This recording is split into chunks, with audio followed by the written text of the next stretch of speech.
Почитувани, ја слушате и гледате емисија на македонски корени од Сиднеј со вашите домакини Бети и Он Треновски. Наредниве минути ги одвојуваме за разговор со нашиот гостин, а ваш денешен гостин ни е господинот Ристо Никовски, аналитичар, колумнист, но и поранешен амбасадор на македонската дипломатија. Верувам врската ја воспоставивме добро. Господине Никовски, ако не слушате, да ви посакаме добро утро и добро ни дојдовте повторно на македонски корени. Добро утро и поздрав на сите македонци каде и да се низ целиот свет. Добро ви утро и од мене, господине Никовски. Ви благодариме на одвоеното време за да ги удостоите нашите слушатели и гледачи. Се надеваме дека и денес ќе имаме плодна дискусија и ќе го задржиме вниманието на сите. Се надевам и јас, секогаш ми е задоволство кога сум во контакт со нашите каде и да се, бидејќи проблемите, дилемите, тешкотиите, маките, наша македонска трагедија е заедничка, секогаш е полесно кој ќе ја поделиме. Така, веќе видената игра кога се работи за притисок кон Македонија за да прифати она што мнозинскиот македонски народ и македонски граѓани не го одобруваат, продолжува. Во вторникот во посета на Македонија беше германскиот председател Франк Волтер Штајнмајер, кој имаше и обраќање пред македонските пратеници. Како ја доживеавте неговата посета? Како ќе ја прокоментирате неговата изјава, која беше во вид на молба дека треба да ги направиме уставните измени за да ги почнеме преговорите со Европската Унија, и дали со реченицата никој во моментов не може да ви вети колку долго ќе трае пристапниот процес, затоа вие треба да се насочите кон реформите, германскиот председател всушност го демонтираше државниот врв, премиерот Ковачевски, председателот Пендаровски, вице-премиерот Маричич и министерот за надворешни работи Османи, кои тврдеа дека Македонија ќе влезе во ЕУ 2030 година. И што сакаше да постигне со цитирањето стихови од Пиреј на Петре М. Андреевски, како и на Блаже Коневски? Јазикот е наша татковина. Дали со самото цитирање си стави печат на неговото лицемерие, после она со подпишувањето во Монск на договорот за мир во Украина, кој договор не се спроведе, а кое неспроведување беше и причината да дојде до интервенција на Русија во Украина? Како што рековте и самиот, посетата на германскиот председател е повеќе димензионална, а вие ги спомнавте и двете главни пораки кои не ги пренесе, нели така? Мислам, во суштината убаво е, добро е, ни прави доаѓа председателот на Германија во една Македонија, меѓутоа суштината е која беше целта, разбирате. Целта на посетата за нас, македонците, беше негативна. Како и вие што спомнавте, неговата главна порака всушност беше дека треба да го смениме уставот. Тоа не е германска работа. Тоа не е работа на председател, нити на било кој друг надвор од нашата земја. Тоа е наша работа.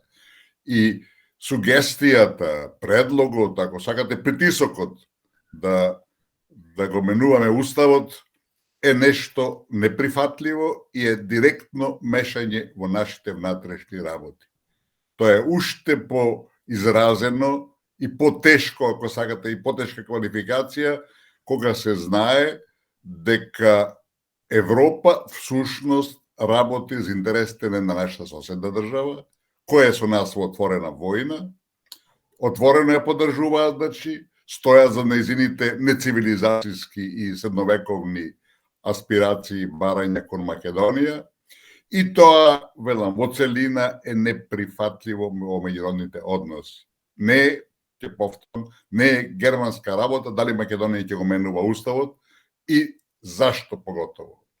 И втората суштинска порака беше дека не се надевајте, што вели нашиот народ, онака народски, не си правите бајрам на умот дека ќе ве приеме во Европската Унија до 2030 година. Тоа е апсолутно невозможно и тој де факто откри, покажа дека сите наши политичари врнити, и вие ги спомнавте, не го лажат народот, го манипулираат. Знаете, ако една Црна Гора преговара веќе од 2012 година 11 години, а нема никакви проблеми со соседите, нема ништо што би било некаква отворена пречка, сопки и така натака.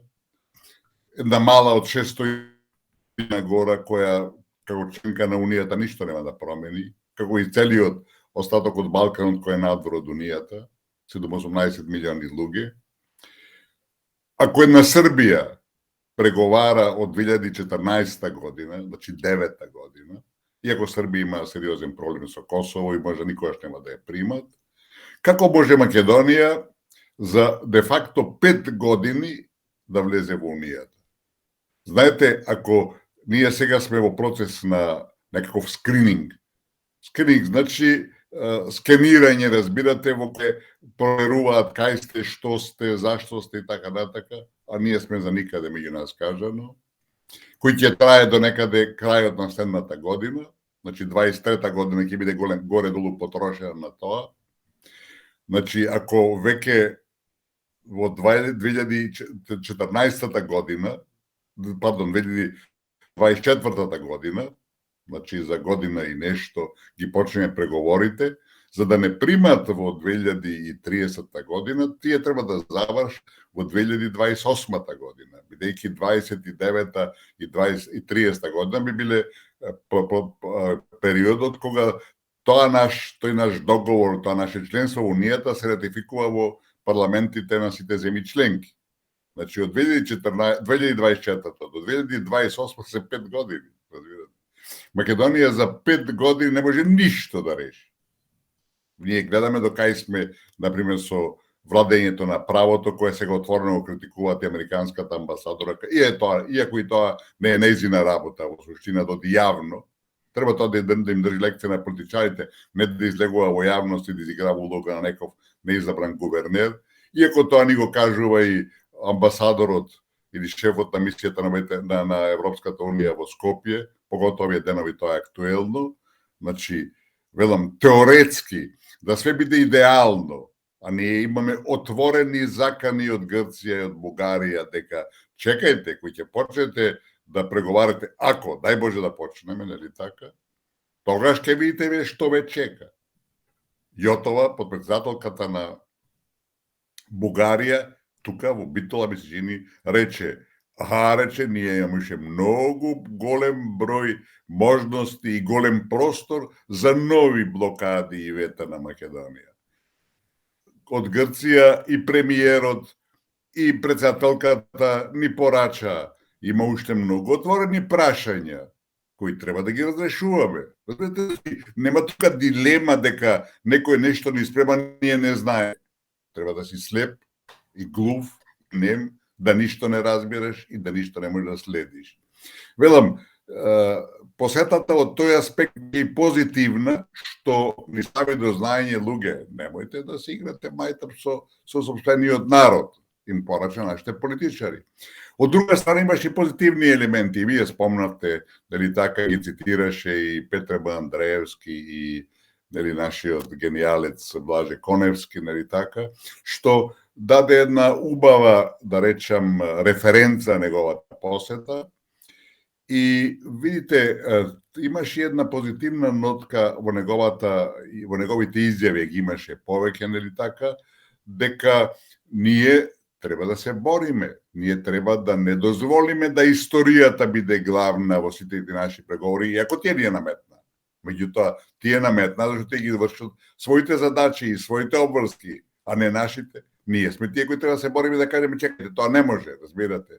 И, велам, тоа е веќе продолжување на една позитивна, така речем, германска политика, кога неговата, предходната нивна канцеларка Меркел, кога имаше средба со предходниот премиер Груевски, му рече, вие постигнавте голем и добар успех со пресудата во Хаг. И треба да се борите таа да се реализира. Знаете, тоа се вика и морков и стап, од една страна ти советува и ти покажува кај си во право и кај треба да се бориш, а од друга страна Ти имаат своји интереси. И нема полиција кои брани, освен нашиве, да нечам какви, кои не ги бранат своите интереси. А интересот на Унијата, а Германија е еден водечки фактор таму заедно со Франција, е да овие македонски проблеми со Грција, со Бугарија се надминат што побрзо, бидејќи ја демонстрираат нивната ефикасност, ја демонстрираат нивната неспособност да ги решаваат проблемите и нивни интереси е да што побрзо се излезе од тој ќорсокак, а како најлесно да се излезе од тој ќорсокак, да ја жртвуваат Македонија. Бугарија, нивна членка, има право на вето, нели така? Таа солидарност меѓу членките на Унијата и на НАТО е секојаш присутна, бидејќи секој се плаши дека утре некој негов интерес нема да биде реализиран, бидејќи ќе биде спречен од другите, колку да е тој нереален и неприфатлив, разбирате. Така таа поддршка постои и ние мораме да биде свесни дека топката е цело време во нашиот двор и зависи од нас ќе се избориме таа топка да ја шутираме и да дадеме гол, или ќе се правиме дека не ја гледаме топката и ќе чекаме да ни дадат другите гол. И еден друг елемент кој е позитивен таа посета е неговото полагање на венец на гробот на Гоце Делчев.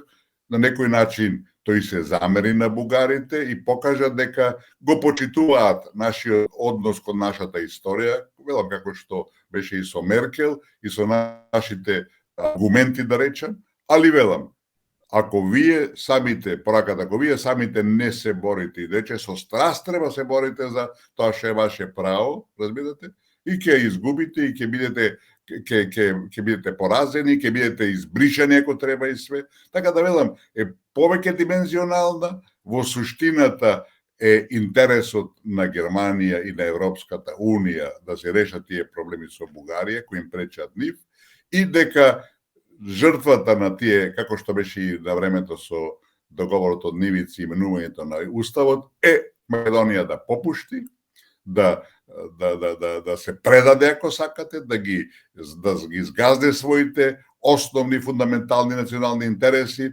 и да ја прифати песната која тие ни ја диктираат. Значи, во целина, посетата е дел од тој сега завршен притисок да Македонија изврши апсолутно непотребни и апсолутно спротивни нашите интереси уставни промени, и Германија е водечки фактор во Европа, во се, вклучувајќи во притисокот врз Македонија. Господине Николски, кога сме кај оваа тема, сакаме да го слушнеме вашиот став околу аплаудирањето на пратениците од ВМРО ДПМН на крајот од обраќањето на господинот Штајнмаер, за разлика од негодувањата за време на обраќањето на шефицата на Европската комисија, господја Урсула фон дер Лајен. Дали ова се должи на начинот на кој настапи Штајнмаер, најпрво со изјавата дека никој не може да ви вети кога и колку долго ќе се чека за влез во Европската Унија, но и на неговиот вокабулар, особено околу фокусирањето, односно завршувањето на домашната задача, за разлика од претходните кои не присилуваат да го направиме она што не сакаме да го направиме.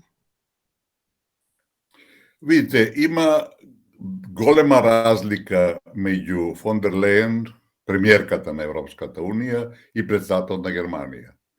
Германија е во позадината на тие балкански европски политики и тие си ја следат линијата, нели така како што претходно спомнавме, на нивните интереси, кои апсолутно кореспондираат со тие на Унијата.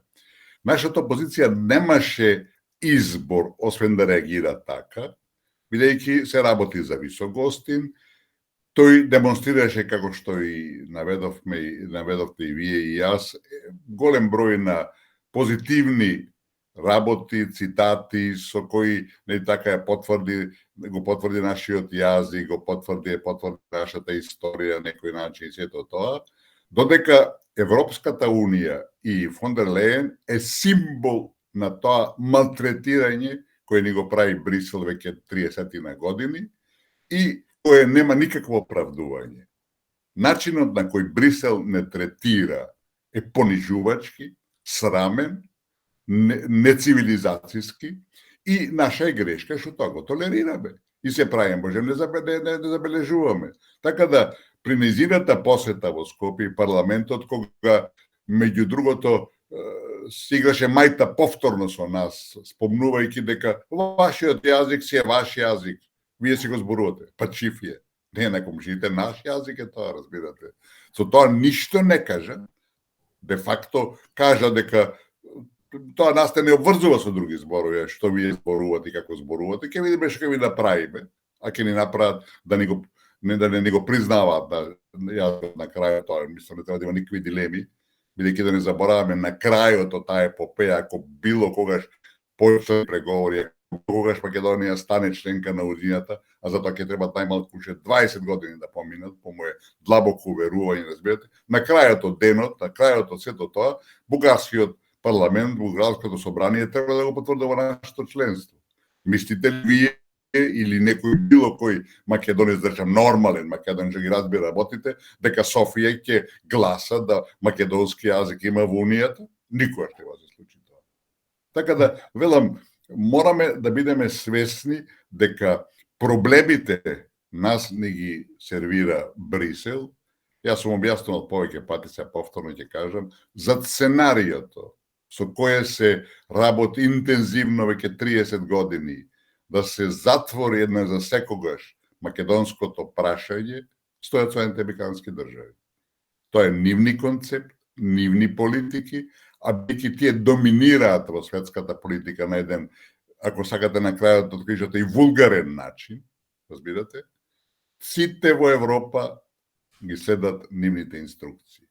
Тоа е жалосно, меѓутоа тоа е така, и една Германија, и една Франција, а Брисел во цина, разбирате, прават по диктатот на Вашингтон, а македонското прашање треба се затвори, а тоа значи дека македонизмот, кој е символ на македонскиот народ, треба да се избрише, разбирате, и сите во таа насока, сакале или нејкеле, во поголема или помала мерка, таа политики спроведуваат. А Брисел е пион, вазал во раците на Вашингтон, и во однос на Македонија тоа е толку класично, толку видливо, толку неспорно, што велам, не може да го примети и забележи само некој што не сака да го види тоа. Така, како ќе ја прокоментирате изјавата на премиерот Ковачевски дека посетата на германскиот претседател Штајнмајер е од големо значење, бидејќи кој можеше да претпостави дека германски претседател ќе цитира стихови од Блаже Коневски и Петре Андреевски? Ако ова е дел од стратегијата на владата на Ковачевски со цел да предомисли 8 пратеници од ВМРО ДПМН и коалицијата за обнова на Македонија за да гласаат за уставните измени, дали е уште еден доказ дека оваа влада го заслужува епитетот на најнеспособна влада во историјата на Македонија, бидејќи очигледно е дека стиховите од Пиреј на Петре Андреевски како и на Блаже Коневски имаат спротивни пораки од ова што го прави оваа ненародна власт, составена од СДСМ, ДУИ и другите коалициони партнери. Апсолутно точно е тоа што го тврдите. Видите, во меѓународната дипломатијата, во меѓународната политика, тие кои ќе некаде во посета, секогаш се спремаат и елементи кои ќе им се бендисат на домакините. Сега тука беше овај чувениот оркестар на Андре Рије во Скопје пред 10 дена и во еден репертоар светски, тоа е светски познат оркестар, еден најголемиот и најпознатиот приватен оркестар од 60 души, разбирате, врвни музичари и пејачи и слично, ја испеа македонско девојче. Разбирате. Така да тоа е гест на добра волја, гест на пријателство. Ако доаѓа еден германски политичар врвен, како што е нивниот претседател, на таа посет поти на група на експерти, разбирате. И тие прават се да неговата посета има позитивна конотација во целина, бидејќи, нели така, навлегува во повеќе области од наш интерес. Инаку за оваа влада, што велите вие, која се обидува да ја злоупотреби таа посета, иако велам, во целина, посетата има негативна конотација, бидејќи целта на таа, или повеќето цели кои имаш таа посета беа негативни за македонскиот народ, значи тоа е чиста злоупотреба на премиерот, а не само некадарна влада понекадарна од ова дека никогаш не сме имале, него од последниве две влади на Социјалдемократскиот сојуз, разбирате, тие не се само некадарни, тие ништо не направија за 5 години владење, а и нанесоа огромна штета на македонската држава и на македонскиот народ, и тие во целина, велам, човек мора да внимава, јас поготово како неков пронешен дипломат, морам да исто така да водам сметка за зборовите кои се користат, таа влада е предавничка, разбирате. Се што направија со двата договори, особено тој со Грција, разбирате, тоа нема друга квалификација, освен дека е тоа предавство на суштинските, основните, фундаменталните, историските, долгорочните интереси на македонскиот народ, разбирате. Ние прифативме дека нема македонци, дека македонците се во Грција, ние прифативме дека со Бугарија имаме заедничка историја, која може да биде само бугарска, разбирате. Ние ги прифативме протоколите со Бугарија, разбирате, кои се не само пониживачки, предавнички, нео катастрофални, разбирате. Така, кои ги читате, си велите, па тие што го подпишале тој протокол, и првиот и вториот, а се нашите министри на дворешни работи, разбирате, зар тие имале грам памет во главата да подпишат такво нешто? Се чудите и не верувате, разбирате. Тие ги подпишале и не само тоа, него прифателя, тие била дел од преговарачката рамка со Европската унија. Де факто ние за унијата ќе преговараме со Бугарија, нема да преговараме со Брисел. Велам, кога ги читате, се крстите, јас не сум религиозен човек, али се крстам и си велам, ова е невозможно, ова нормален човек не го прави, а го направили. И се согласивме да е влезат во преговарачката рамка протоколи, разбирате, не се договори. Кога Европската унија застана и за договорот од Нивици, и за договорот со Бугарија за непријателство, нели така, во тоа има логика. Унијата почитува договори, тие договори ги подпиша нашите политичари, ги подпиша наша држава, значи стои за нив. Тие луѓе ние сме ги избрали на крајот од краишта, значи вината е и наша, разбирате, али тие да ви несете во преговарачката рамка протокол некако, кој не е ретификуван нашето собрание, а тие се нови договори де факто, разбирате. И никој во држава не се буни, никој не крее околу тоа врева, си врви, како викат, карванот си врви, а карванот си врви, кучијата, иако лајат, никому ништо, разбирате. Така да, и кучијата што лајат се малобројни, не се доволно силни, немаат она одлучувачка моќ да го спречат карванот. Така да, се ова што се случува со нашава држава последно време, кои ќе гледате од тие обични настани на кога синот на заменикот министер на дворешни работи бега со државна кола, разбирате, од полицијата, со светла, полициски светла, па никому ништо. Кога читате дека 400 и не знам 50 души полагале правосуден испит без да полагаат, без да имат дипломирано, тоа го спомна дури и германскиот председател, кој рече, и јас кога би се случило такво нешто, јас би веднаш би поднесол, во Германија вика, веднаш би поднесол оставка. Значи, тој директно му кажа нашиот спикер дека ако неговиот син прави и кога нели така полагал правосуден испит без да дипломира, тоа е дека нема дилеми дека не само моралните, нео криминални, моралните принципи нео криминални, има криминална позиция на таквото однесување. Разбирате? Така да се тоа што се случува покажува дека ова држава по многу што не функционира како држава, дека ни прават сите што сакаат и велам, тоа е тешка катастрофа, али мораме да бидеме оптимисти дека ќе излеземе на надвор до веќе како сепак со чист образ и со победа која ќе многу работи ги врати на правото место. Така, промената на уставот во овој момент е клучна работа за да можат да започнат преговорите со Европската унија. Вице-премиерот за европски прашања Бојан Маричик пред неколку дена на прашањето како ќе успеете да обезбедите двотретинско мнозинство, односно 80 пратеници за да го смените уставот со цел да влезат бугарите во него, кој е услов за започнување на преговорите, изјави: Ние ќе се обидиме на сите можни начини, во сите можни опции. Тука е и диалогот со сите пратеници, за да се обидиме да дојдеме до 80 пратеници. Очекувате ли да ни се повтори сценариото за промената на исконското име Македонија во С Македонија? Тоа веќе се случува, разбирате? И, знаете, начелно кој ќе зборувате дека треба има бугарско некакво малцинство во држава и треба да се внесе во уставот, знаете, тоа не е спорно. Македонскиот устав е многу либерален, таму има спомнато многу повеќе, нели така, етнички, да ги речеме, групи, како што ги нарекуваат сега. Знаете, меѓутоа, за секоја работа која се планира, која покотово во случај ни се наметнува од страна и тоа на еден суров начин, еден агресивен начин, еден подболен начин, мора да се да размислите, а зашто се прави тоа? Која е целта, разбирате? Ако вие не знаете која е целта, а кај нас очигледно тоа, покотово власта бега као, нели така, ѓавол од оган да го објасни, тогаш станете ќе добиват правата димензија да разберете.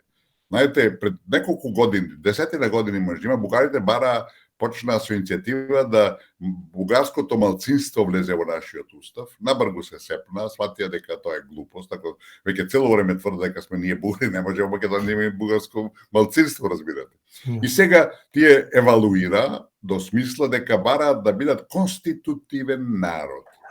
Како може да бидат конститутивен народ на држава која е формирана на 2 август 1944 година, кога тие беа дека окупатори?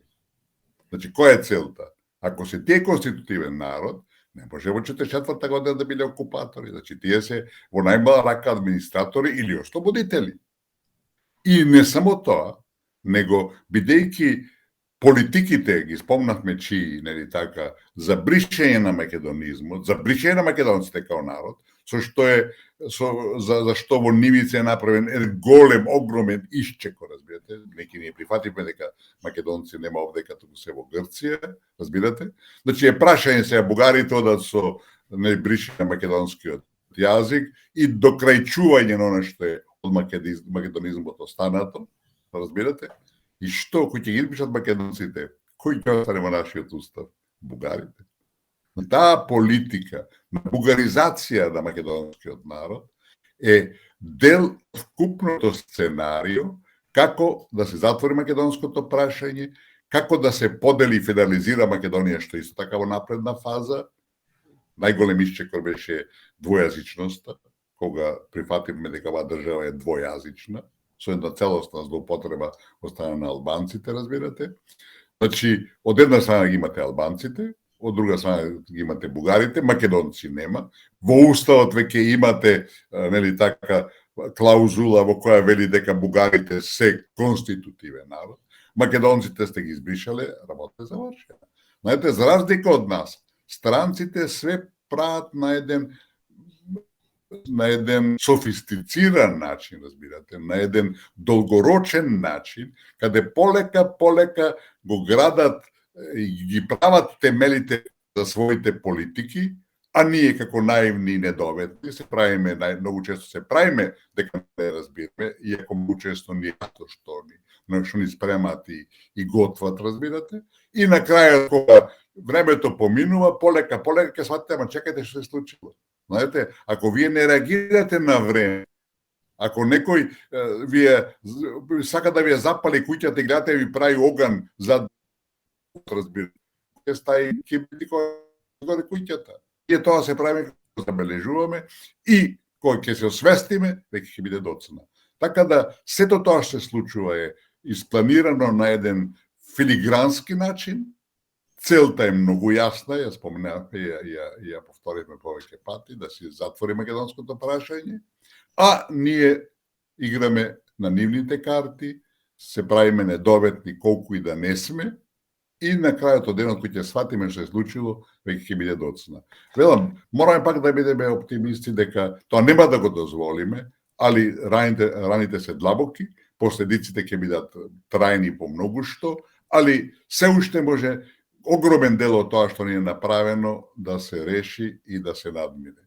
А тоа пред се значи да се откажат двата договори со Бугарија и со Грција, да ни се врати името и да потполно дојдеме на она основа и на она ниво кое сме го имале некогаш.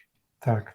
Кога сме кај Маричич, сакаме да го слушнеме вашиот став и околу неговата изјава, цитирам, содржината на уставните измени, овие што сега, значи две интервенции во две точки на Уставот, во преамбулата и во амандманот 21, наспроти она што сме го направиле за Преспанскиот договор, неспоредливо е дека сега содржински нема ништо спорно во 7 сега постојачки заедници, ние да додадеме уште 3 во низата. Прво не го спомнувајте тој човек. Се слушаме? Да. Слушаме? Да, се слушаме. Прво не го спомнувате тој човек. Тој човек да ние да бевме вистинска држава, сеќе беше без работа некаде фрлен на ѓубришот од историјата. Тој се уште таму е главен, изиграва некаков фактор. Тој да ги подсетиме нашите гледачи дека пред неколку години кога бе министер за правда не дозволуваше да се регистрира Сдружение на граѓани со терминот македонско. Слушайте, таков човек да го држите вие уште во владата, покажува дека вие имате отворени намери да го уништите овој народ и оваа држава, разбирате. Така да, какви ќе бидат промените на Уставот, се неприфатливи, разбирате. Тоа води во тотален пораз на македонскиот народ и македонската држава и особено сега кога спомнавме Македонија не може да влезе во Унијата за помалку од 20 години, не може никогаш нема да влезе. А знаете, 10 години да е, 3 или 8 години до 30 да е, да биде тој рок, апсолутно надводумот и теоретски невозможен, 8 години се долг период за една држава, не само за човечки живот, разбирате. Значи, а 20 години, па тоа, колку една третина од населението ќе изумре, треба да го доживее тоа. Така да, за 10 години веќе не се планира. После, преку 10 години се прават проекции. Плановите се за година дена, за 5 години и за максимум 10 години, кои исто така се во голем дел проекции. А вие да зборувате сега за нешто што ќе биде после 20 години, тоа е во најмала рака несериозно. Не само во однос на нашата држава. Кој знае што ќе случува во светот? Светот оди прудолу, разбирате, конфронтациите растат, Америка е сега спремна под секоја цена да ја уништи Русија, прави се што треба и што не треба да го тоа постигне, а следна ќе биде Кина, разбирате. И Пекинг е свесен дека тоа е на дневен ред и прашање кога ќе биде тие, кога ќе смета дека Русија веќе доволно уништена за да предат на уништување на Кина. Значи светот оди прудолу. И во таа ситуација, разбирате, на мала држава мора се бори за оние своји основни интереси, за да може да преживее, а некојаш е и предно да сте мала држава. Многу полесно може да ги решите проблемите. Многу полесно може да го направите развојот, да го забрзате развојот на државата. Ама за тоа се потребни способни луѓе, за тоа се потребни кадри кои ќе нема да крадат, него ќе работат во интерес на народот. И велам, за жал, такви ние во моментов немаме, напротив, имаме луѓе кои се спремни да направат се, да уништат се што е наше македонско за некакви, не знам, лични, партиски и странски интереси. Како ќе ја прокоментирате изјавата на претседателот Пендаровски, кој без повод и предизвик, односно не запрашан за промената на Уставот, а во присуство на германскиот претседател Штајнмајер, ја истакна потребата од промената на Уставот? Видите, претседателот често пати е контрадикторен во своите изјави, што морам да признам дека запрепастува.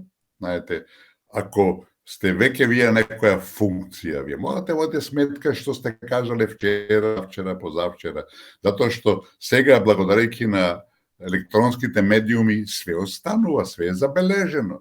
Тој пред непол месец дена рече не треба да се брза со уставните промени. И тука беше во право, разбирате.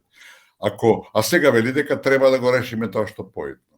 Па сега, кога мислите тој кога беше во со својата предлози и мислење тогаш или сега, разбирате. Тоа доведува до забуна дури. А кога се знае дека услов за нашето преговарање со Унијата, не за нашето членство, е промена на уставот. И ако се знае, а тоа германскиот председател ни го плесна во лице, ако сакате, не се надевајте дека вие брзо ќе бидете примени во Унијата. Знаете, веќе францускиот председател Макрон многу јасно кажа, проширување нема да има. Францускиот народ и германскиот народ се преку 60% против проширувањето. Кој паметен или полупаметен нивни полицар ќе оди на проширување кога народот е против тоа? Ќе изгубат власта, разбирате.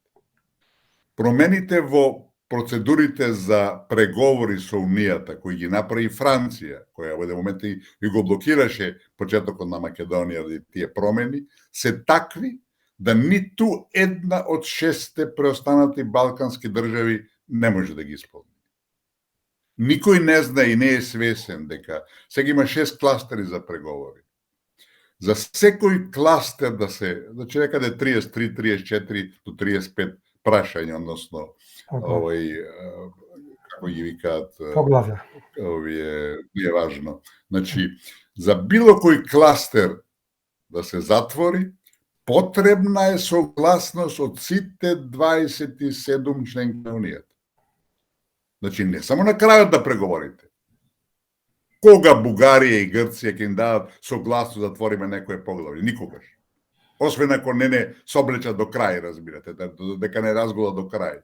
И второ, едно од клучните прашања е дека кандидатите за да станат членки на Унијата мора да се приближат со нивото на економскиот развој. Македонија има 5000 евра пер капита по човек национален доход. Во Европската унија 35.000.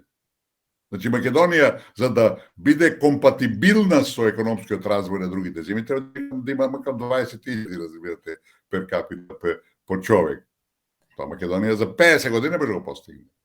Разбирате, така да, кога се согледа сето тоа, и вие одите на брза промена на уставот, заради тоа да примат, за да почнете преговори со Унијата. Па тоа треба да си ненормален. Тоа не треба да имаш, треба да бидеш не политички аматер, него да не си чул ништо за политиката, така се однесуваш. Да тоа промената на уставот води во една брза трака, да Македонија може да не така да вистина за еден кус период да испреговара и да стане членка, ќе па слај да видим Унијата спреа. Да и Унијата. Унијата е едно цивилизацијско достигнување кое заслужува да аспирираме и да сакаме да бидеме членка. Меѓутоа, во дадените услови, ти да брза со чекори да даваш невидени концесии. Ви реков кои се последиците на промената на уставот и внесувањето на бугарите, за ништо де факто. Значи, да растураш све, а да не добиеш ништо. Па извините, тоа само ненормален може некој да го прави. Темата со тиранската платформа некако се подзаборави и за неја многу не се зборува во последно време, иако скоро во целост е исполнета. Во таа тиранска платформа имаше два услова кои се најизразити, тоа е законот за двојазичност, а со одлуката господинот Бујар Османи да биде министер за надворешни работи, се исполна и другиот значаен услов кој предвидуваше учество на албанец во преговорите со Бугарија, вклучително за историјата и македонскиот јазик.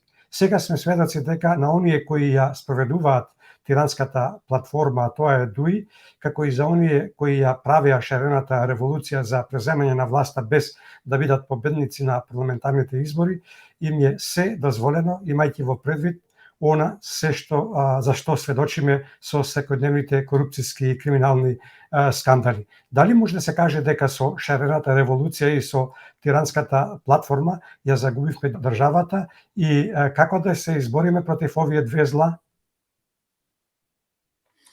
Видите, прво треба да бидеме најасно. Шарената така наречена револуција не беше ништо ново измислено во Македонија. Тоа е стар, класичен систем кој го прави ЦИА во разни држави за да ја руши власта. Претходната власт беше срушена со единствена цел да се промени името на државата, да се почне со онака генерално бришење на македонскиот народ и македонизмот, и тоа го постигна на еден исклучително брз начин. Тоа е првото. Тиранската платформа покажува дека нашите проблеми не се само со Бугарија и договорот за непријателство и нивици, дека аспирациите на Албанија не само што се присутни реални, него се најопасни. Знаете, за разлика од Бугарија и Грција кои има водат агресија против Македонија од надвор, ова агресија од внатре. А агресијата од натре е најстрашна. Ние мораме да се соочиме дека со вистината, дека интересите, амбициите и политиките на огромен дел од албанските фактори политички во Македонија се спротивни на македонските. И ако така се тоа свати и разбере, и ако нашите политичари станат свесни, се опаметат ако сакате, дека со албанците треба седне да се разговара и да им се каже: господа, ова што го правите вие не води во заедништво, не води во заедничка држава. Не може понатака да продолжите со истите политики. Најдобар, најнов случај е со балистите. Ние веќе со децении, да речам, имаме навивачка група балисти, а балистите беа фашисти, тоа за никого не е спорно, и тоа се толерира. Деновиве во Тетово тие славеа 30 годишна на нивното постоење, кај што плукаа врз македонците, а тоа често се случува, разбирате, кај што се живува за една голема Албанија и никому ништо. Нашите политичари се прават како отсутни, разбирате. Така да, Тиранската платформа е платформа за рушење на Македонија од внатре. И таа се спроведува 100%. Никој не криеше дека таа е договорена, дека таа доаѓа од Тирана, дека затоа стои премиерот Рама и нивните таму експерти кои ја направија таа Тиранска платформа. И знаете што е интересно? Да се види дека сето што ни се случува е диктирано и менаџирано од еден центар, и во таа платформа Тиранска пишуваше дека треба да се рехабилитираат сите тие жртви на македонизмот од 50-те години или од кога до денеска, разбирате, или уште порано, уште од бивша Југославија, а истото го има и во протоколите со Бугарија. Рехабилитација на сите прогонети во оваа држава. Па испаѓа дека македонците биле најголеми прогонители во историјата. А ние никогаш со никого не сме војувале, никогаш со никого не сме се замериле, ние само сме ги браниле во сите историски периоди назад. Само сме ги браниле своите интереси, на кој начин тоа е веќе друго прашање и со какви поделби меѓусебни убиства и така натака. Меѓутоа, велам, ние сме обвинети како најголеми окупатори, најголеми инквизитори во 20 век, а нема никаква основа. Истите тие работи ги има и во бугарскиот однос, и во албанскиот. Тоа е најдобар доказ дека центарот кај се планираат тие активности против македонизмот, против македонскиот народ, се од еден центар. Велам, потполно реализирана таа платформа. Таа платформа имаше за основа и главна цел промена, односно законот за двојазичност, бидејќи ако двојазични се само федерациите. Македонија е формално веќе јазична федерација, а да преминеш од јазична федерација на вистинска федерација само еден мал исчекор, и тоа е повеќе техника и тактика отколку што е некаква нова револуција, разбирате. Така да Македонија капитулираше на многу планови. Таа политика продолжува и наша основна задача е да со сите сили се бориме да престане тој период и да престанат тие политики на уништување на македонизмот. Како ќе го прокоментирате она што го дознавме минатата недела, дека Мешовитата комисија за историски и образовни прашања, поточно мултидисциплинарната комисија за историски и образовни прашања, разговарала за тоа како да ја прикажеле Охридската архиепископија во македонските учебници по историја за 7-то оделение, но и изјавите на Македонската комисија, дека и покрај тоа што разговарале, тие не разговарале за статусот на Македонската православна црква Охридска архиепископија, туку за нејзиниот историјат. Колку треба да им се верува дека не разговарале за статусот на Охридската архиепископија, а зашто друго разговарале ако не за статусот, кога веќе си зеле за право да ја стават таа тема на маса? Видите, целото функционирање на таа историска квази комисија заедничка е срамно за Македонија. Претходно само да објасниме, со Тиранската платформа не беше предвидено да има албанец министер за дворешни работи за Македонија. Тоа е во секој случај одлука на нашиот голем партнер од преку океанот, така, и сојузник, партнер и сојузник во наводници, затоа што многу полесно еден албанец ќе капитулира околу све што е македонско, отколку некој македонец, кој да е тој. И второ, тој министер албанец стави член на таа историска комисија. Историска комисија е составена по 7 члена, паритетно од двете држави, и тој стави албанец во таа комисија, еден од 7-те албанец, кој нема никаква врска со проблематиката, што е равно на саботажа. Разбирате, ако имате тим од 7 души кои треба да се бори за суштинските интереси на вашиот народ и ваша држава, а вие во тој тим на фудбалери ставите шахист, разбирате, тоа е саботажа. Тоа значи отварате простор за полесно да бидете поразени. Значи, таа комисија историска, тие луѓе кои седат тамо, јас не знам како тие луѓе не се срамат од самите себе и како може да седат тамо се уште, разбирате, кога им е јасно, и тие јасно го имате колку душевни кажано и јавно кажано, дека бугарскиот дел од комисијата не признава ништо македонско, не признава македонски јазик, не признава македонски народ, ништо не признава, а вие седите со нив да преговарате. Изјавите на тој Ангел Димитров, на тој Таров, како се викаше, не можам, името на тие луѓе не сакам да ги памтам, разбирате. Ти отворено изјавуваат, нема македонци, вие сте бугари, како на идиотот бугарски пратеник што беше тука пред некој ден во Скопје, разбирате. Ти отворено изјавуваат. И сега, вие ако ме плукате мене, ако викате дека Ристо е идиот, Ристо не постои, јас ке дом кај вас гости да бидам во вашата емисија. Нема никој на гости, разбирате. Кеќам со тие луѓе, јас не сакам да имам ништо заедничко. Овие седат таму и преговараат. И знаете, преговараат за Охридската архиепископија, тие нашите ништо не спомнат, ово кажува све бугарите.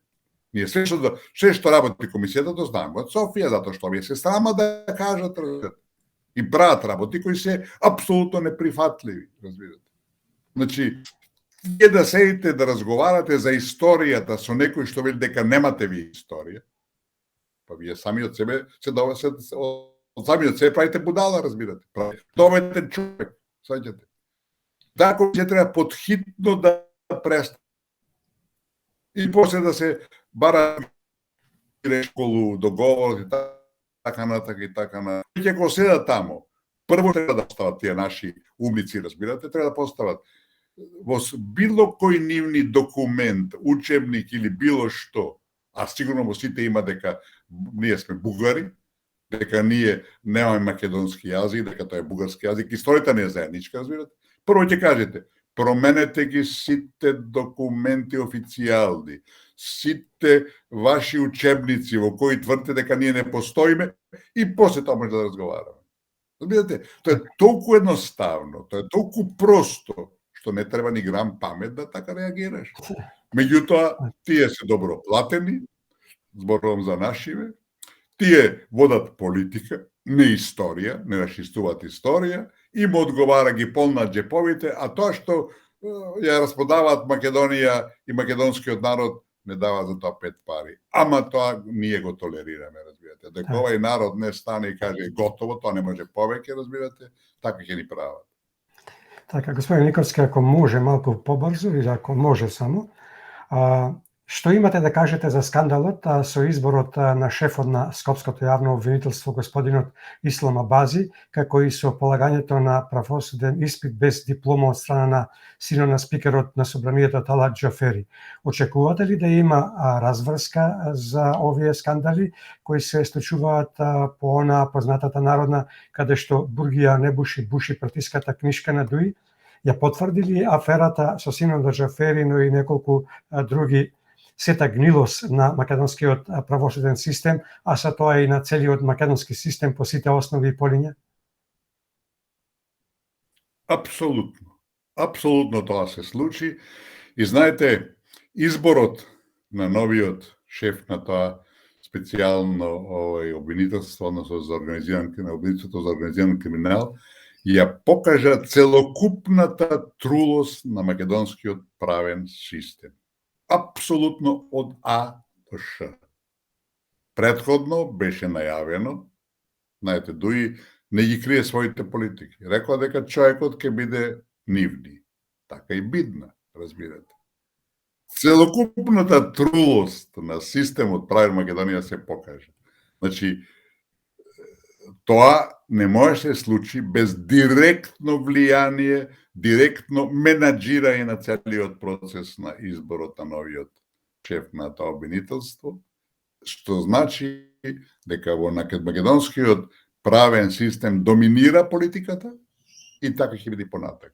Никој во оваа држава нема до сега одговарано за било што, особено од албанците, разбирате, од албанските врвни политичари, за ништо.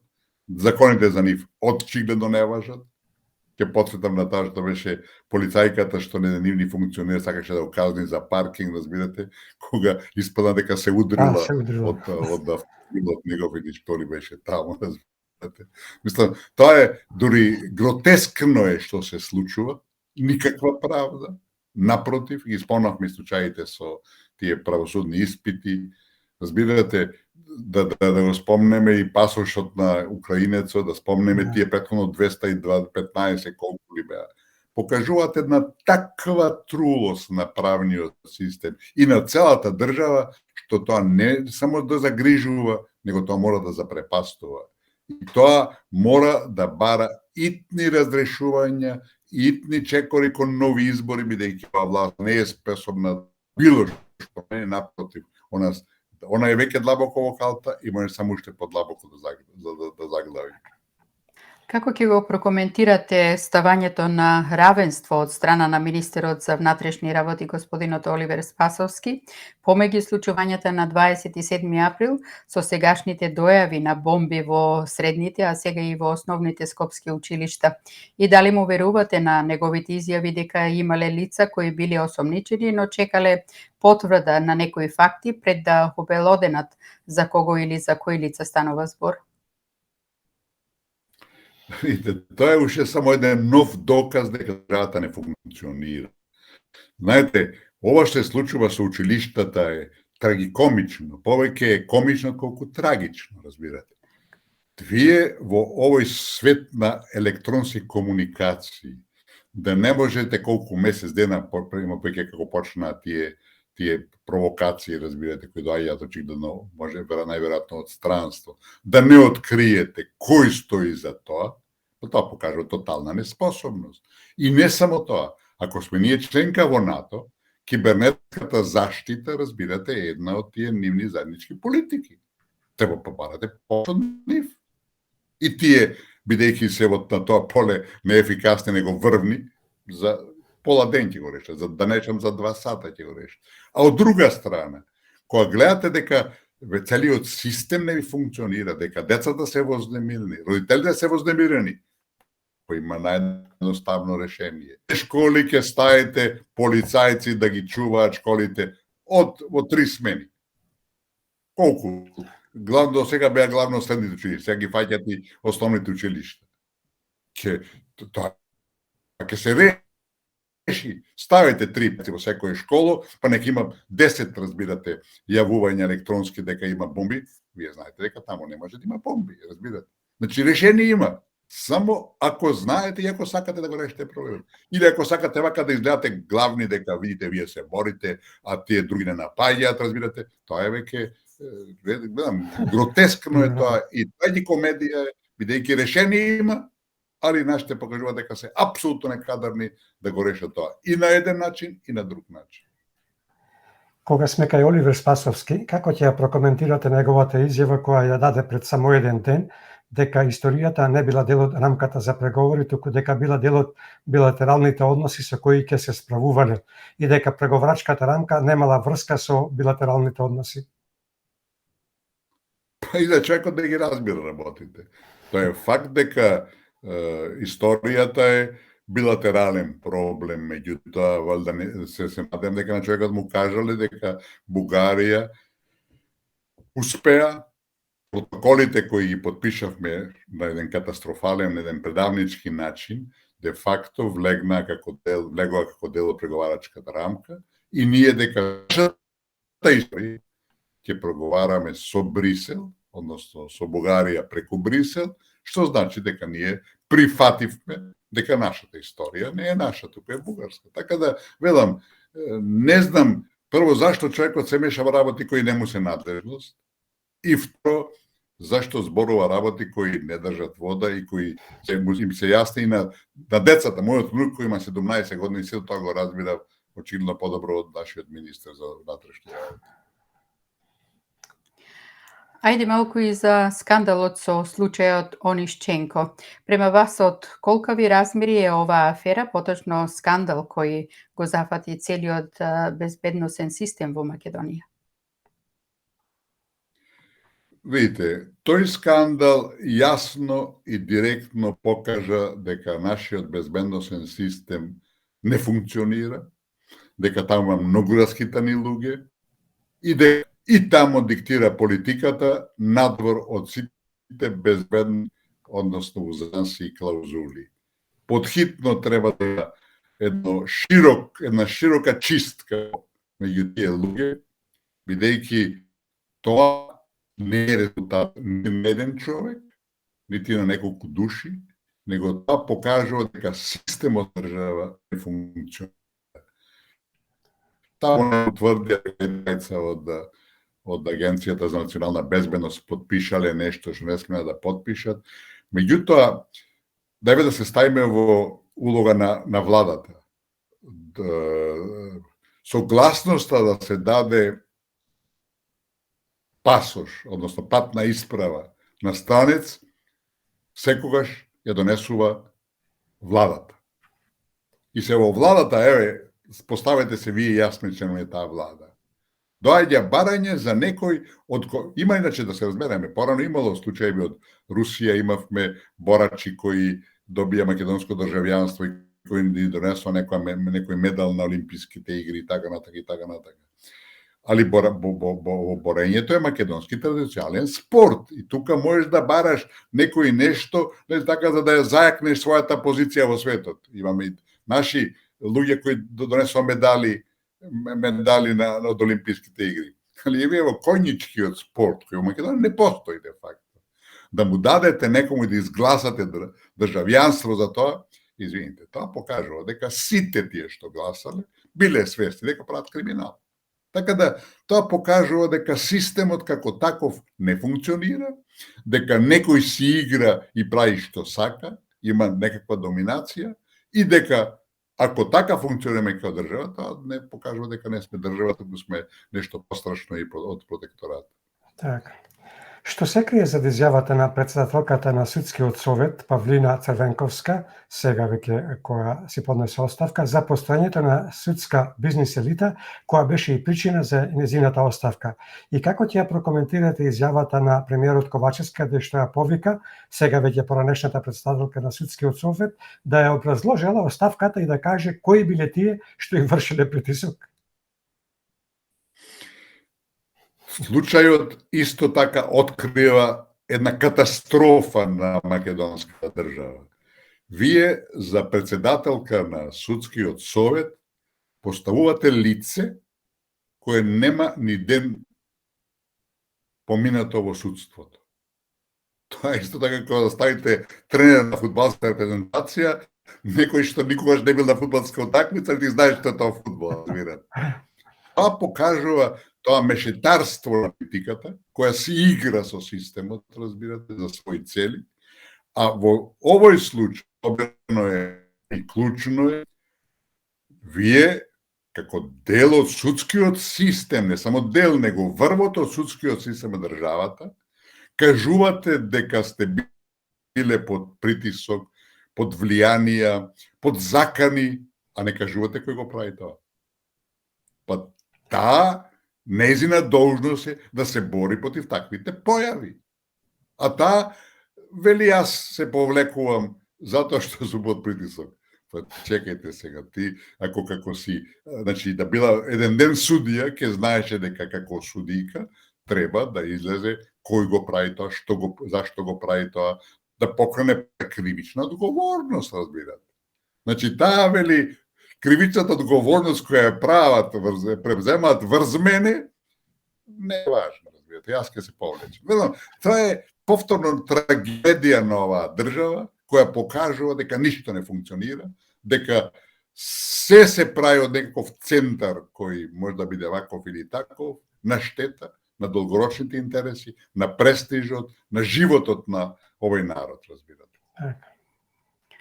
Пред некој ден повторно се покрена прашањето околу судскиот процес за 27 април, односно отварањето на раните на уставобранителите кои неправилно добија драконски затворски казни, а кои се уште се во македонските затвори заради македонската кауза и идеја. Како ќе го прокоментирате отварањето на прашањето за реализирањето, односно наплаќањето на судските трошоци кои изнесуваат преку 2000 евра кај секој поединец, токму во оваа време кога се притиска за уставни промени? Со која цел се прави ова?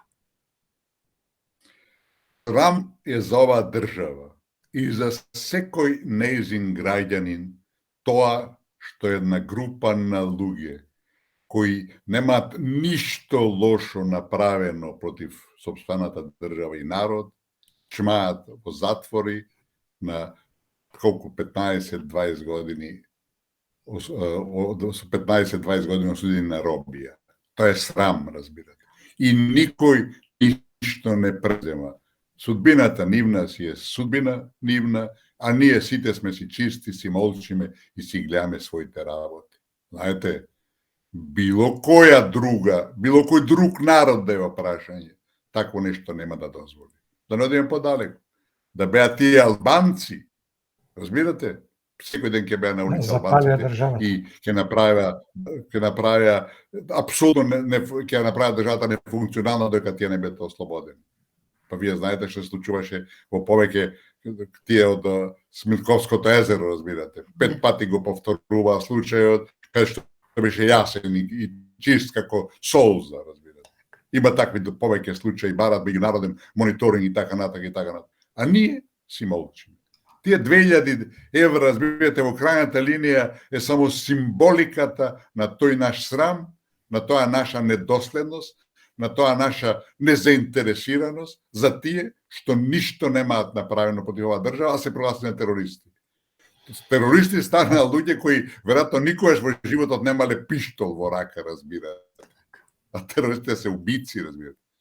Имаше некои инциденти таму навистина непријатни во собранието, затоа тие се издвоени и затоа имаше поинаков така расплет, али ова со овие луѓе, од Чавков до Ченто, слушајте, мене душата ме боли, ќе се сетам на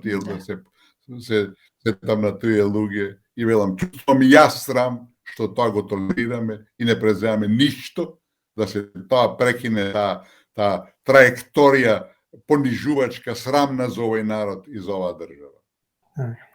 Како ќе го прокоментирате фактот што доколку Алијанса на албанците влезе во владата, во тој случај македонците како мнозински народ ќе постанат малцинство во сопствената влада?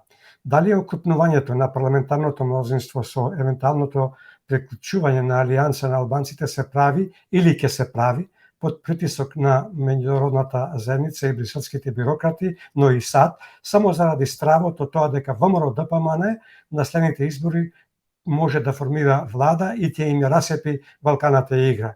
И зошто се уште се тактизира со евентуалниот влез? Ке дозволи ли овој пат македонскиот народ, пред се македонското гласачко тело, да биде изманипулирано и префрлено преку вода, а да не му даде ниту капка да се напие вода, иако умира од жед? Видите, тој потек има далекосежно значење, воопшто не е случаен, напротив, смислен е надвор од оваа држава и повторно има повеќе димензии. Една од нив е да се скрати, како што и вие рековте, да се лимитира можноста на опозицијата ВМРО-ДПМНЕ да утре после некакви избори коалицира со албанскиот фактор. Јас ќе ја подсетам дека за време на владењето на Никола Груевски се водеше една страшно суптилна, длабока кампања против ВМРО-ДПМНЕ, дека е против албанските интереси, против албанскиот народ, во обид и во насока да им се лимитира таа коалицирање со работа со албанците.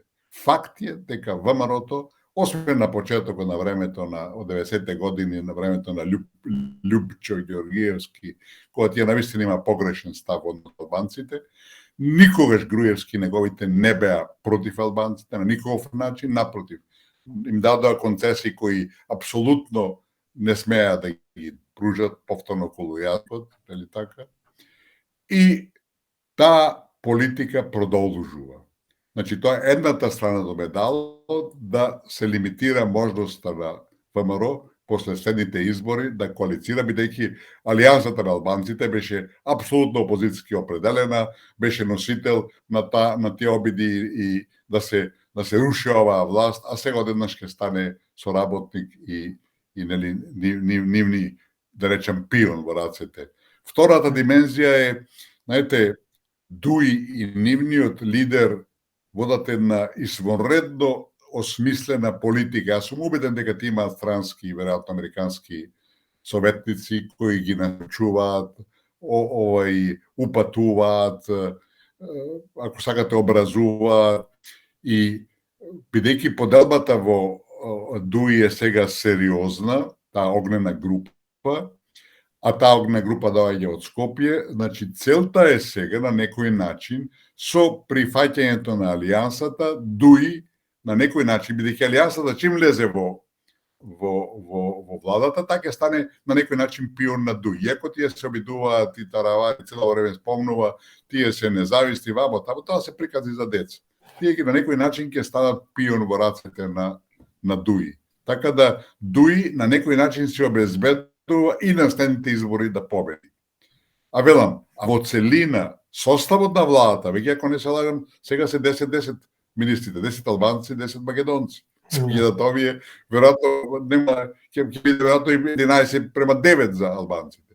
Покажува дека македонска власт не знае што прави све против интересите на македонскиот народ и дека тука немат никакви скруполи и се спремни до крај само за да останат на власт и за да ги задоволат своите тесни лични партиски интереси, кои на крајот од денот се сведуваат на тежок криминал во државата и кој не води навистина во еден амбис.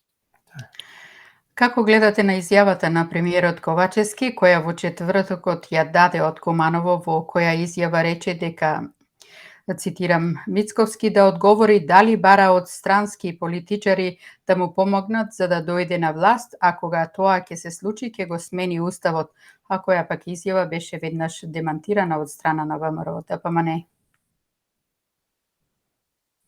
Тоа е една примитивна, ниска пропаганда, повторно, веројатно, што и факт е дека и власта има некакви странски советници, разбирате, пиар советници, кои ја советуваат во која насока да оди, да го руши, да го подкопува угледот на опозицијата, да не забораваме, според последните анкети, опозицијата веќе води према власта 2:1 во избирачкото тело, така да тоа се све очајнички обиди да се промени развојот на настаните, кој очигледно не им одговара на сегашната власт.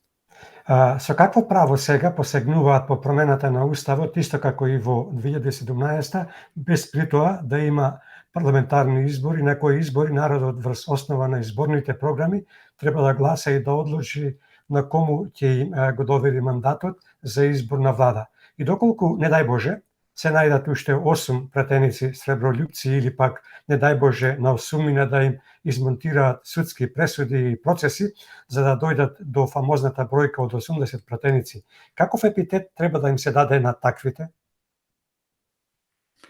Видите, прво, честите повици, апели, како сакате, на опозицијата да се оди на предвремени избори, нема да дадат никаков резултат ако власта не биде присилена на тоа.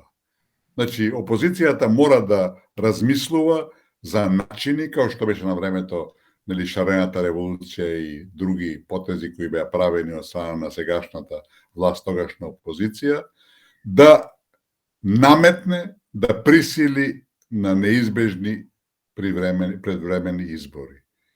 Од друга страна, власта треба да биде забегана до крај, а таа која се нивните интереси воопшто не е забегана, да оди на предвремени избори. Зошто би го правиле тоа? Тие имаат мандат до 2024 година, свесни се дека ако ја изгубат власта, а сите индикатори се ќе изгубат власта, дека ќе имаат последици, разбирате. Многу работи кои се направени последниве години се спротивни на уставот на државата, спротивни на законите и дека за тоа ќе мора да се одговара.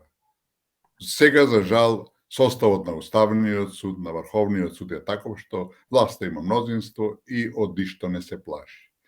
Меѓутоа, кога се работи за промената на Уставот, разбирате, мора да се оди на, бидејќи никој на избори тоа нити го предложил, нити го бранел, треба да се оди пред се и дури да било тема на било какви предизборни ветувања, кампањи и било што, да се оди на референдум. Мора да има референдум каде народот ќе каже да, бидејќи рековме, промената на Уставот не е играчка. Во овој случај се работи за длабоки калкулации, за сериозни планови, разбирате, и дека ако тоа се дозволи, се понатака во однос на оваа држава и народ ќе биде поинаку. Затоа само референдум може да биде, кој ќе даде согласност да се оди на промена на Уставот и бугарите да бидат влезени во неговата преамбула или било каде. А велам да на било кој начин бугарите да влезат во нашиот устав, треба и мора да биде на реципрочна основа. Ние да внесеме 3504 бугари во нашиот устав, а некаде десетици нека бидат, ако не стотици илјади македонци во Бугарија, да нема таков третман, прво безумност, разбирате. Тоа е нешто недозволиво. И знаете што е најинтересно? Од тие 3504 кои се декларираа како бугари во Македонија, јас ви гарантирам дека може би 1500, може пола од нив се де факто бугари и бугарки кои се женети, мажени во држава. Јас 3 бугарки знам кои се, вклучувајќи и мојот кум, кои се всушност омажени за македонци и живеат во Македонија. Тие се бугари неспорни, тие не се автохтони, разбирате? Тие не може да бидат државотворен народ, тие не може да бидат нити малцинство, тие се доселеници, разбирате. Ви тврдам, преку 50% од тие се пријавиле, се од такво потекло. Според тоа, велам, се тоа што се прави е надвор од умот, све е против интересите на македонскиот народ и македонската држава и се води во еден неповрат на бришење на све што е наше македонско и што е една, велам, тоа е тешка злоупотреба на службената должност, тежок криминал кој не може да остане без соодветни казни и последици. Так. Како ќе ги прокоментирате двојните стандарди на македонскиот државен врв кога се работи за Европската Унија? Таков е примерот со Законот за јазиците, кој е оспорен од Венецијанската комисија, која Македонија ја има прифатено како европски надлежен орган, ама се уште е во употреба без при тоа да се направи промената по инструкцијата на Венецијанската комисија. Очигледно е дека политичкиот договор помеѓу ДУИ и СДСМ е пред се и над се, а Европската Унија ја користат само како параван за исполнување на желби. Апсолутно сте во право. Велам, Венецијанската комисија е советодавно тело на Европската Унија, која се грижи да законите во државите, поготово кандидати за членство, се градат правни системи, се донесуваат закони кои се во кореспонденција и компатибилни со европските. Меѓутоа, процедурата која беше направена, тоа беше апсолутно спротивна. Исто како и сега со Законот за здруженијата, кога на бугарите не им одговара, па министерот за надворешни работи си игра мајтап со државата, вели, па ќе пратиме на Венецијанската комисија. На Венецијанската комисија се даваат на мислење проекти законски пред да се донесат. Од кога се донесат, тоа е доцна, веќе завршена е работата. А ние знаеме дека кога беше законот за јазиците, што е апсолутно погрешен потек на оваа држава и ведам што води во директна федерализација, нејзина федерализација, Венецијанската комисија беше едно чудо за белешки. И никому ништо, разбирате. Така да, сите потези кои ги прави оваа власт, и околу тој закон, прво, таков закон не може да биде донесен, затоа што двојазичност има само во федерација, ова држава не е федерација, барем до сега била. И исто така за овој законот за здруженијата, па се ќе прават нов закон. Знаете, изигравате, правите од себе мајмун, извините на изразот, кога ако нашиот закон им се бендиса на бугарите, ние ќе го менуваме. Каква држава сте вие? Какво достоинство имате? Каква гордост имате? Каква самосвест имате? Видам, тоа покажува едно измеќарство, едно страшно, понизно, одвратно измеќарство на нешто што, велам, не ни доликува, не срами сите нас и не прави недоветни на крајот од денот. Так, бугарскиот пратеник Костадин Костадинов не прекинува со неговите провокации и скандалозни изјави. Костадинов, наместо да се извини заради претходните и редентистички изјави дека Македонија е втора бугарска држава за што доби еден вид на вербална нота од македонското МНР, тој ги повтори радикалните ставови, обидувајќи ги новинарите во Скопје дека сме били еден народ кој зборувал ист јазик. Костадинов пред некој ден истата реторика и став ја потврди и на бугарската БТВ во вид на фалба дека ја представил историската политичка вистина. Очигледно, двете вербални ноти и едната остра реакција не се доволни. Кој би бил следниот чекор и што треба владата пред се, Министерството за надворешни работи, поточно министерот Бујар Османи да преземе, и како ќе ја прокоментирате изјавата на премиерот Ковачевски дека не можело да го прогласат за персона нон грата, бидејќи немал дипломатски пасош. Постојат ли други правни алатки со кои на Костадинов како радикален политичар да му се оневозможи влез и престој во Македонија? Видите, прво, не е точно дека ако нема дипломатски пасош, не може да биде прогласен за персона нон грата. Многу е потешко вие да прогласите човек со дипломатски пасош дека е непожелен, дека е недобродојден, а напротив, секој друг граѓанин, секој друг може да биде прогласен за персона нон грата и тоа е решението.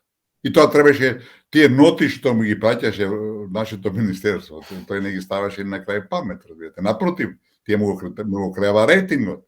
Ние реагираме на некој пратеник, разбирате, тоа требаше направи протест во Софија, а не да се оди со нота која ние ќе ја величаме како некој наш така одбрана на нашите интереси. Напротив, го направивме реклама. Таквите лица се прогласуваат за персона нон грата, се прогласуваат за лица кои не може да поминат македонската граница, се дава таква инструкција на граничните премии, тој не може да влезе во Македонија. Вие знаете колку македонци не можат да влезат се уште во Грција, бидејќи не се изјасниле за дека се грци пород, разбирате. Има таму и имања и све. Така да, државата има едно чудо начини, методи да се брани. Само прашање дали сака или не сака. А ние со бугарите, за да не се замериме, пуштаме еден таков, да не речам идиот, разбирате, кој доаѓа во Скопје да ни држи лекции и новинарите ќе му даваат посебно значење, треба да го игнорираат, разбирате. Да. Таков човек се игнорира покај другот. Зашто во Бугарија не викнале никој македонски аналитичар, нели така, човек што е критичен на нивните политики да се појави на нивната телевизија. Таков нема, разбирате. А ние на сите нив ги викаме, тука им даваме шанса, ги промовираме на некој начин. Тоа покажува на немање на координација. Дозволуваме да не плукаат во својата И собствена немање земја. на понос во основата. Така. Дали е дојдено времето 5 до 12, ако не и 12 и 5, за Македонија сериозно да размисли и да ги преиспита своите политики и зацртана цел? И кои се најсуштинските промени кои треба да ги направи за да може да го започне вистинскиот пат за да стигне до таа зацртана цел? Клучот кој е неспорен и кој не треба да се одлага ни ден, ни сат, е Македонија подхитно да го откаже договорот за непријателство со Бугарија. Тоа може да биде на етапи, да биде прво да се откаже работа на таа историска комисија или директно. Знаете, член 13 на договорот вели многу јасно. Било кој од двете страни има договорот на писмен начин, со нота, значи, и тоа стапува на сила после година дена. Имаме десетици причини дека Бугарија не го спроведува договорот. Еве само една ќе спомнеме. Како главна наша добивка во тој непријателски договор е дека Бугарија ќе го поддржува нашиот прием во Европската унија. Тие го кочат, го блокираат. И завршена приказна, разбирате. Само за таа основа вие може да го откажете договорот. А има повеќе клаузули, разбирате, кои де факто покажуваат дека Бугарија го игнорира, настапува диаметрално спротивно тој договор. Значи, тоа е прво, а второ, откажувањето на нивици ќе биде потешко, бидејќи таму прво и нема клаузула за откажување, и напротив, таму стои дека некои од клаузулите од тој историски член 7 се неотповикливи.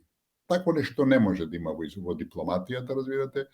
Освен Библијата ништо не е трајно, али постапката за такво нешто мора да биде постепена, чекор по чекор, и прво и основно треба да биде дека тој ерга омнес не важи, разбирате. Ние треба да вратиме све во државата, од МИА агенцијата до МОБ, Македонската опера и балет, до МНТ, све да вратиме, разбирате, да си ги вратиме имињата македонски натре и на тој начин да го започнеме процесот. Али за тоа е потребна политичка волја. Мораме да бидеме свесни дека сите меѓународни фактори, сите што доминираат во светот, а тоа се за жал западните, ние со источните се скаравме главно, Русија и Кина не ги третираме баш на некој позитивен начин, сите ќе бидат против, оштро ќе бидат против, бидејќи навлеземе во нивните интереси, али ако сме држава, иако знаеме што сакаме, и ако сакаме да македонскиот народ опстане, бидејќи во прашање е опстанокот на македонскиот народ, мораме да почнеме со радикални политики, а тоа може да го направи само една нова власт, а не сум сигурен и таа колку ќе биде во можност и спремна да оди на такво соочување, бидејќи велам, целиот свет ќе биде против нас, ама кога сте во право, кога сите аргументи се на ваша страна, во нашиот случај, вие мора да имате кураж, мора да бидете спремни да се борите и да победите на крај. Јас го спомнувам често и пак речем, во Виетнам имаше 650.000 до заби наружени американци кои изгубија војната. Господин Никовски, не знам дали имавте можност да ги видите и прочитате или пак слушните фактите на современиот бугарски писател и драматург господинот Стефан Цанев околу основните причини кои го поделија македонското и бугарското општество пред се македонскиот и бугарскиот народ. Бих сакале да ги слушнеме вашите видувања на неговите тези, поточно факти кои тој ги посочува. Но пред да го слушнеме вашиот став, предлагам да заедно сите со слушателите и гледачите да ги видиме и слушнеме неговите тези односно факти. Одлично. Българския либерален и политически елит, който свали ведро, знаете, ветото над нашите съседи, Република Северна Македония. Погромите обаче над българския културен център и не само българските сдружения там не престават. Напротив, радикализират се, стават все по-агресивни и по-агресивни, включително в вчерашния ден. Вярвате ли въобще, че нещо може да преодолее тази омраза? Много ме е страх да говоря на тази тема, защото е много болезнена. Но има една максима, че при един скандал между двама души, ако отстъпи по-слабия, това е поражение. Ако отстъпи по-силния, това е благородство. В случая трябва да се замислим малко за това. Аз съм от хората, които мислят, че тази омраза на живеещите в Северна Македония срещу България има своите основания. Ние сме направили в историята си големи грешки, сме допуснали големи грехове спрямо Македония.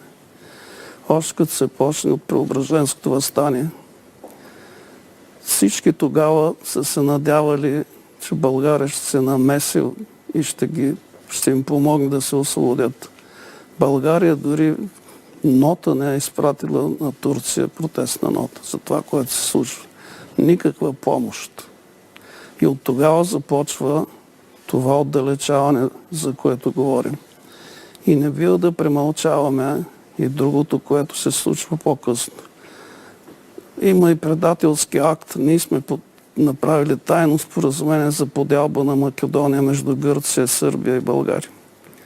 Това мисля, че не е никаква тайна и фактически сега битката върви за сръбската част на Македония. Иначе българската си е в България, гръцката си е в Гърция. И най-острото, което би трябвало да го погледнем с открити очи, ако можем, това е това, което сме вършили през 1943 година, когато сме представлявали фашистката власт на Германия. Това, че ние не сме участвали във Втората световна война с армия, не е вярно. Ние участваме в окупацията на Балканския полуостров с 200 000 армия. Това са 16 дивизии. Около 50 000 войници е имало в Македония. Ако сега се представям какво ме гледат и какво ще говорят утре, но да прочитат дневника на Богдан Филов и там ще видят точно къде са били разположени тези дивизии и неговото посещение в Македония през 1943 година, мисля, че ноември месец, когато основният въпрос е за избягалите в гората, както той пише, и той пише с възмущение как нашата армия е застреляла публично 12 момчета, които са заподозрени в съпричастност с избягалите. Избитите са доста. Разбирате ли, казвам го това с голяма болка, но не бива това да не бъде... Това е причината основната. И може би се иска извинение. Не знам как става това.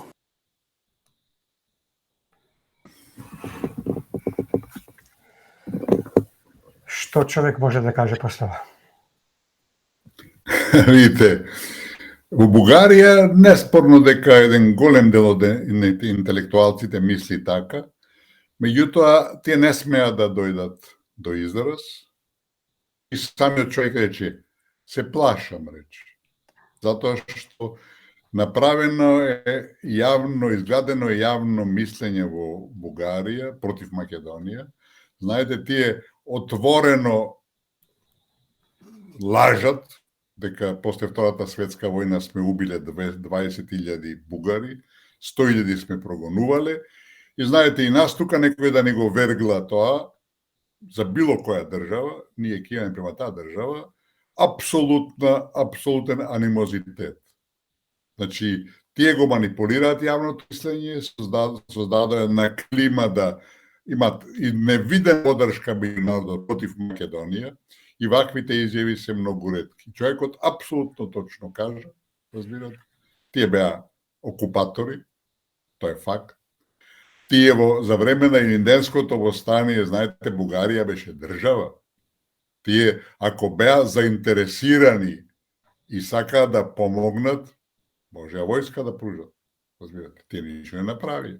Значи, тие си ги чуваа своите интереси, си ги бранеа своите интереси, а после тоа Живков се сети дека во 60-тите години, таа првите 5 години, првата половина на 1960-те години, која рече дека тоа било преображенско востание, го измисли, разбирате, го претвори бугарско.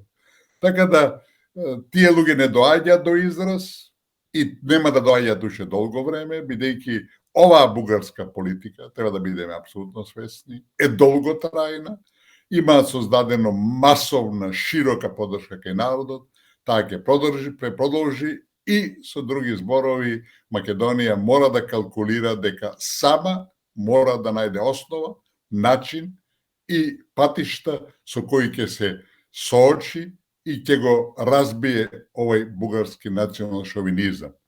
А да бидеме исто така прецизни, омразата која во Бугарија се пропагира дека постои во Македонија против нив и која ја прифати за жал и Европската унија, разбирате. Европската унија веќе зборува за омраза македонска према Бугарија како некој фактор, разбирате, кој мора да се анулира. А знаете која е таа омраза? И на што се сведува? Дека велиме дека сме македонци. Да. Омразата наша према Софија, Вистината што нас јас, предлагате. вие велиме дека сме македонци. Тие сметат дека таа омраза е против нивните интереси. Како ја оценувате состојбата на релација Србија-Косово, особено после изборот на Ненад Рашич за министер во владата на косовскиот премиер господинот Албин Курти? Видите, кризата меѓу Косово и Србија е долгорочна, строго контролирана. Тука главната улога ја играат американците, Вашингтон ја игра. Меѓутоа, треба се посочи дека сегашниот овој косовски премиер Албин Курти е еден екстремист, е една тешка личност. Да подсетиме дека прв пат кога стана премиер, после 3-4 месеци американците го изфрлија како партал. Меѓутоа, очигледно тамо тој екстремизам на Косово врви, тој повторно се врати. Сега повторно покажува заби.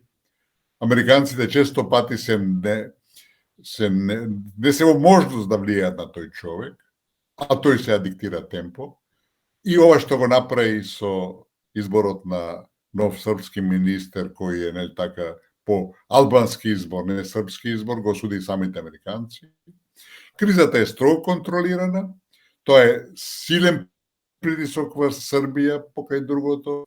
Тоа е начин на кој се обидуваат да вршат притисок против Вучич, кој така не сака по никоја цена да направи, да постави санкции против Русија. Тој е присен цело време да бара решение за Косово и тоа во рамки на нешто што е спротивно на српските интереси, спротивно на српските долгорочни политики. Нема опасност за проширување на тој судир. Тој ќе остане стриктно меѓу Србија и Приштина, меѓу Приштина и Белград. Тоа ќе се одвива споро, ќе трае со многу години, со тоа треба се живее, али велам, тоа не го загрозува регионалниот мир, бидејќи било Курти или било кој друг екстремист да е на Косово, нема шанси да направи некоја поголема штета на мирот на Балканите. Кога сме кај оваа тема, ќе сакате ли да ни кажете што очекувате во односите на релација Србија-Европска Унија после негодувањата на српската премиерка Брнабич и председателот Александар Вучич, како и неговата одлука дека Србија после сето ова нема намера и потреба да учествува на самитот за Западен Балкан, иако дуваат ветише дека веќе го убедуваат да оди таму? Па имаше, нели, Вархеј вчера беше во Белград, вршат притисок на Белград да учествува. Знаете, без Белград на таа средба Балкан Европска Унија, самата средба го губи значењето, разбирате. Меѓутоа да спомнеме нешто друго што е дури уште поважно во целиот тој контекст. Прв пат таа средба Балкан, остатокот од Балкан Европска Унија се прави во регионот и каде? Во Тирана. Тоа на некој начин и удар за Србија, која, бидејќи Белград е по многу што логичен центар на настаните во регионот, ама како што гледаме Европската Унија и дава предност на Албанија и на Тирана. И Вучич дојде во Белград со некоја помош, ми чини 150 милиони евра помош за Србија, Да го замолчи. ќе окупат на еден позитивен начин Вучич, и јас претпоставам дека тој сепак ќе оди таму, и што е и мислам и позитивно и подобро е да биде таму и да каже што ми отколку да биде надвор тоа и да бойкотира. Значи Европа е свесна дека со Србија нема да оди лесно, се обидуваат не така на двоен начин да влијаат, а Вучич сака во бродот српски го води на еден сигурен, одлучен начин, може да прави грешки, тоа не е спорно, не е така, меѓутоа знае што сака. За разлика од кај нас, каде имаме лидерство, политичари кои нити знаат што сакаат, нити знаат како сакаат, нити знаат кога сакаат, разбирате? И тоа е нашата трагедија во споредба со Србија. Господине Никовски, денешниот разговор сакаме да го завршиме со една ваша колумна на тема за која многу често говорите, барем овде на македонски корени, а тоа е темата македонци или северно македонци. Ке сакате ли уште еднаш во кратки црти да не подсетите за целта на прекрастувањето на државата што резултираше и промена на нашиот национален идентитет? Не треба да се залажуваме, разбирате. Македонија направи трагичен исчекор со договорот од Нивици, каде прифативме дека македонци овде нема, дека македонците се измислените во Грција и последиците се трајни ако тоа не го промениме, бидејќи сите знаеме дека ние бришевме символот на Вергина, го бришевме од шахтите по улиците, што е, велам, понижувачко, мизерно, разбирате. И, де факто, за светот прифативме дека македонци овде нема. Ние променивме МИА, која беше македонска информативна, веќе спомнавме агенција, стана медиумска. Се променивме национална опера и барет не македонска. И се видите, ако вие се избришите што е македонско оваа држава, па не може да остат македонците како нешто што прифатиме дека не постојат, разбирате. И нема држава во светот каде името на народот не се извлекува од името на државата. Во Франција французи, во Германија германци, во Кина кинези, во Уганда уганци, разбира, во Уругвај уругвајци, во цел свет е така. Разлики се само некои федерации и мали исклучоци има од тоа. Дури и во Северна Кореја се севернокорејци, иако доле се јужни корејци, иако државата е поделена. Разбирате? Нив не им го откажуваат, бришат националниот идентитет, тие сите корејци. Ама за да има разлика меѓу нив, бидејќи се држави, едните се источни, едните се северни корејци, другите се јужни корејци. Истиот случај беше со Германија, источни германци и западни германци, разбирате. И ние за светот, сега нели така се реагираме кога некој ќе не нарече северно македонци. Од Северна Македонија, која не е поделена држава, Нема Јужна Македонија, може да дојдат само северно-македонци. Нас во нивици ни го променија националниот идентитет со наша согласност. Ние во таа насока го менивме уставот на кој начин тоа веќе сите знаеме да не повторуваме. И ако на Макрон, кој прв ми чини го спомна тоа северно-македонци, навистина му реагирале нашите дипломати како што тврде, во Франција сигурно се смееле, си видат, од Северна Македонија може да дојдат само северно-македонци. Паѓате. Тука после тоа ни го спомна Ескобар, главниот американец за Балканот, кој рече северно-македонци и тој не може да не знае, разбирате. Ако некој знае и ако некој води политика што се случува во држава, тоа се американците. И тој не че северно-македонци. Никој сигурно не му приговори него. А најеклатантно беше кога европејската премиерка, која веќе ја спомнавме претходно, во Скопје на пресконференција со премиерот, вика се, вие сте северно-македонци. Премиерот не реагираш. И шепкаше нешто, веројатно че немој пак да повторуваш, разбирате. Прашање само на време кога цел свет ни ќе ставиме северно-македонци. Ние прифативме дека овде нема македонци и сега сакаме за светот повторно да не има. Нема такво нешто. Така да за цел свет, порано или подоцна ние ќе бидеме северно-македонци, додека не извршиме промени на тие катастрофални договори кои ги подпишавме и кои обврзуваат, разбирате. Така да таа е нашата трагедија. И ако од оваа држава не може да има македонско вино, веројатно и кај вас нотиравте тамо што се случи сега, што прават во Грција, кога велат голема Македонија, од голема Македонија, разбирате, доаѓаат вината, сите нивни производи, главни и така натака. А ние имавме договорено тие трговски марки, разбирате, ништо не е направено. Дури шефот на нашата комисија која преговара даде една изјава, разбирате, која е смешна, која на крај покажува дека човекот не разбрал што задача има.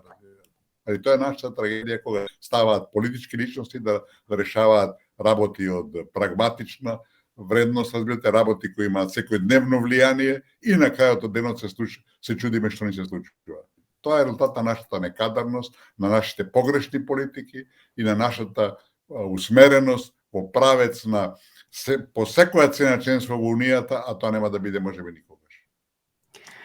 Господине Никовски, со задоволство и денес, како и за сите ваши јавувања во годинава, од срце ви благодариме. Имајте си пријатен викенд, со желба за повторно довидување и разговор за работите што не засегаат и нареднава година овде на Македонски корени. Да ви посакаме се најубаво, да си ја дочекате новата година здрави, живи и многу среќни. И секако пријатно до слушање и секое добро до вас и до вашите најблиски.